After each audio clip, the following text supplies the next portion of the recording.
Hello students, ये rotational dynamics के बहुत इम्पोर्टेंट प्रॉब्लम्स हैं। तो पहली प्रॉब्लम ये है कि ये सॉलिड सिलेंडर है, मास है इनका, लेकिन ये जो सरफेस है वो स्मूथ है। तो इसमें ये पूछा गया है कि वेलोसिटी एट द बॉटम क्या होगी। तो जब ये स्मूथ है तो ये रोल तो करेगा नहीं, तो केवल इसमें ट्रांसलेशनल काइनेटिक एनर्जी होगी, और translational kinetic energy potential energy की कॉस्ट पर आएगी, और पोटेंशियल एनर्जी का लॉस जो होगा वो mgh होगा। तो mgh is equal to half mv², v बराबर √2gh। लेकिन इसमें ये समझ बैठते हैं कि ये रोल करते हुए आ रही है, तो उसमें टोटल काइनेटिक एनर्जी को लिख देते हैं half mv² plus half i⍵², और ये प्योर रोलिंग करती हुई आ रही है, उसको बराबर mgh करते हैं, तो वो बात गलत है, क्योंकि ये रोल ही नहीं करेगी, क्योंकि ये फ्रिक्शन नहीं है। अब नेक्स्ट सवाल ये है कि ये एक रॉड है हॉरिजॉन्टल सरफेस पर, और वो सरफेस स्मूथ है। यहाँ पर एक इम्पल्स दिया एट एंड बी, और इम्पल्स पी इम्पार्ट करा इस रॉड को। तो ये पूछा गया है कि रॉड जो है π/2 एंगल घूम जाए, मतलब ये रॉड इस पोजीशन से इस पोजीशन पे आ जाए, तो कितना टाइम लेगी। तो अब ये देखिए कि इम्पल्स पी इम्पार्ट कराए, तो फ्री बॉडी हमेशा रोटेट करती हैं cm के अबाउट। तो p into L/2 angular momentum हो गया इम्पार्टेड टू द रॉड, और एंगुलर मोमेंटम होता है i⍵, और i सेंटर के अबाउट, क्योंकि रॉड है तो ml²/12 है। तो p into L/2 is equal to i⍵, ml²/12 into ω। तो इससे ओमेगा की वैल्यू आ जाएगी। ओमेगा की वैल्यू ये आ गई इससे, p into L/2 is equal to ml²/12। अब टाइम इन कंप्लीटिंग एंगल π/2, तो π/2 अपॉन ओमेगा, π/2 अपॉन ओमेगा, तो ये टाइम आ गया। अब नेक्स्ट प्रॉब्लम है कि ये कोई सॉलिड स्फीयर है, इसको तो ये पूछा गया है कि वो हाइट बताओ कि जहाँ पर फोर्स लगाया जाए और मैक्सिमम एक्सेलरेशन आवे सेंटर ऑफ मास का। लेकिन सरफेस तो स्मूथ है, तो आपने फोर्स F दिया, लेकिन ये फोर्स कहीं पर भी एक्ट करे, एक्सेलरेशन तो सेंटर ऑफ मास का ही होता है F/m। तो एक्सेलरेशन मिनिमम कौन सी पोजीशन पे या मैक्सिमम कौन सी पोजीशन पे आएगा, अगर ये पूछा जाए किस एच पर आएगा, तो इसका जवाब है कि acceleration of cm does not depend upon the position of the force, पर बल्कि फोर्स पर डिपेंड करता है, क्योंकि फोर्स कहीं भी लगाओ एक्सेलरेशन cm का होता है। हाँ, फोर्स की पोजीशन बदलने से डिफरेंट पॉइंट्स के एक्सेलरेशन डिफरेंट हो सकते हैं, लेकिन cm का एक्सेलरेशन तो F/m ही होगा। तो इसका आंसर होगा no relation between h and r। Problem चौथी है कि मोमेंट ऑफ इनर्शिया बताना है of semi circular plate about an axis a, ये सेंटर से जा रहा है इसके अबाउट। अब इसका तो कोई फार्मूला होता नहीं है अलग से, तो इसको ड्राइव करना पड़ेगा। तो हम एक सेमी सर्कुलर डिस्क सिमिलर एक और बना देते हैं। अब ये डायमीटर हो गया, डायमीटर के अबाउट सर्कुलर डिस्क का मोमेंट ऑफ इनर्शिया mr²/2 होता है, लेकिन यहाँ m तो हाफ डिस्क का दिया है, तो मास अब m और m 2m हो गया। तो इस पूरे सर्कुलर डिस्क का मोमेंट ऑफ इनर्शिया इस डायमीटर के अबाउट 2mr²/4 हो गया, क्योंकि इसका डायमीटर के अबाउट mr²/4 होता है और इसके अबाउट mr²/2 होता है, लेकिन m की जगह हो गया 2m। तो अब क्या लिखेंगे, 2mr²/4 पूरी डिस्क का, 2mr²/4 मतलब mr²/2। लेकिन इसका मोमेंट ऑफ इनर्शिया, क्योंकि जैसा पोर्शन ये है वैसा ही यहाँ पर ही है, जैसा ये है वैसा ही यहाँ है, तो इसका मोमेंट ऑफ इनर्शिया और इसका मोमेंट ऑफ इनर्शिया इसके अबाउट इक्वल है। तो अब एम आर स्क्वायर बाई 2 का हाफ कर देंगे, तो m r square by 4 is the answer. Next problem है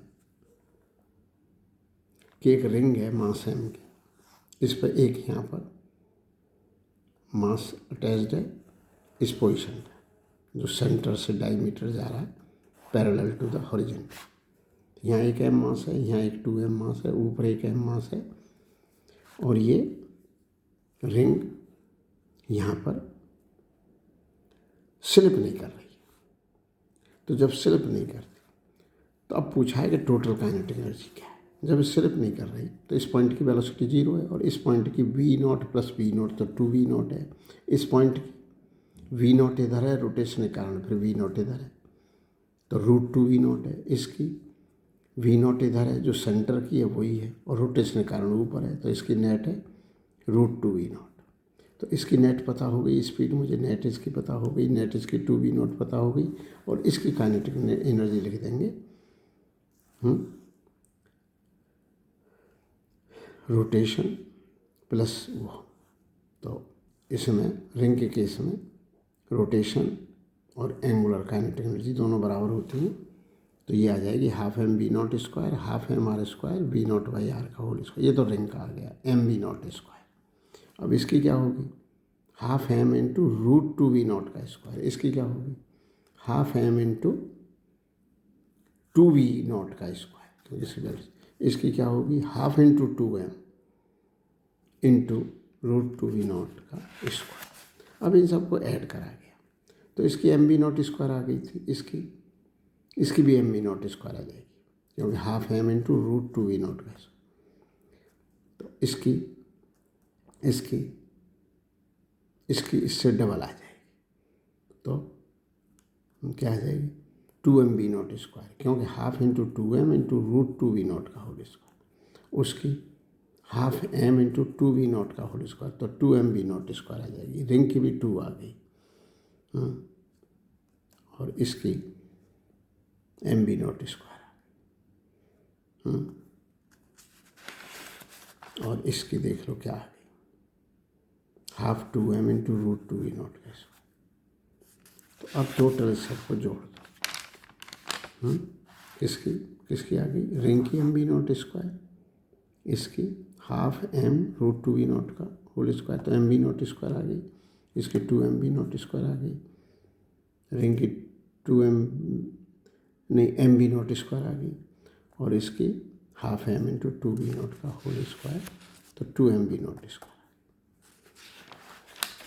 तो ये इस तरह से, तो 2m v0 स्क्वायर इसकी, 2m v0 स्क्वायर इसकी, m v0 स्क्वायर भी इसकी v0, और रिंग की भी m v0, तो 6m v0 है। लेकिन इस प्रॉब्लम को एक तरह से और भी कर सकते हैं कि ये पॉइंट इससे एक एक्सेस पास कर दो, तो वो कहलाएगा यहाँ से पास होने वाला axis instantaneous axis of rotation, क्योंकि इस पॉइंट की वेलोसिटी हमेशा 0 बनी हुई है। तो इस पूरे सिस्टम की रोटेशनल काइनेटिक एनर्जी ले लो इसके अबाउट, तो फिर इसका पूरा मोमेंट ऑफ इनर्शिया इसके अबाउट ही लिखना पड़ेगा, और हाफ आई ओमेगा स्क्वायर कर दो, और ओमेगा की जगह v0 बाई आर लिख दो।